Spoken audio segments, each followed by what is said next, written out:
You think crypto is anti-bank. It's just a casino with better marketing.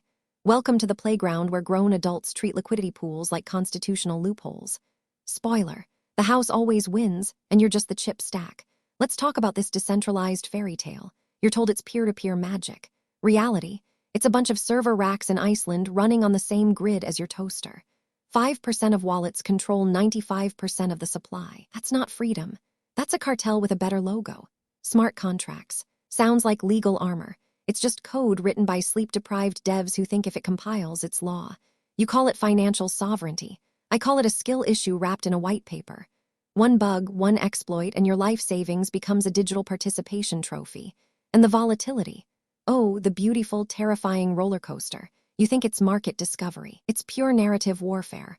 One influencer tweets the demographic velocity of retail money spikes. Another tweets your portfolio gets liquidated before lunch. This isn't investing. It's emotional speedrunning.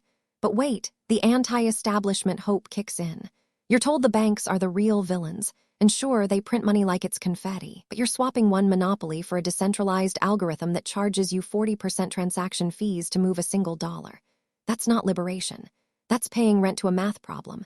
Let's dissect the yield farming illusion. You're chasing 20% annual returns. Sounds like a scam? Good. It's supposed to be. The protocol prints tokens to pay you with more tokens. It's a geometric inflation spiral dressed up as passive income. You're not earning yield. You're harvesting your own wealth. The tribalism is where the real brain rot sets in. You defend the ticker symbol like it's a sacred text. You call critics normies. You treat market dips like personal attacks. This isn't technology. It's a cult with better UI. And cults don't care about your financial literacy. They care about your exit liquidity. Now the opposing tribe screams, but it's censorship resistant. Please, you think the government can't trace a blockchain? That's a constitutional loophole for people who don't understand cryptography. Force projection doesn't need warrants when you can just freeze exchange accounts and subpoena the fiat on-ramps. The system always adapts. So why do you keep buying the dip? Delusional coping mechanism.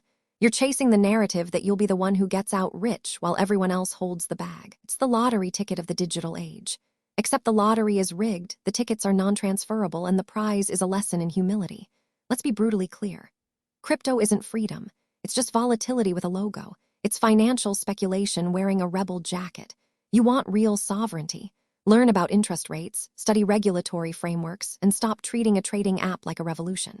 The market doesn't care about your beliefs. It only cares about liquidity. If you're still holding, comment your entry price. If you're still aping, comment your exit strategy. I'll read the most delusional ones and roast them live. This isn't financial advice. It's a reality check wrapped in a mirror, and mirrors don't lie. Next up, we're tearing down the myth of algorithmic stability. Spoiler, it's just a pyramid scheme wearing a math degree. Hit subscribe before the algorithm buries this. You're welcome.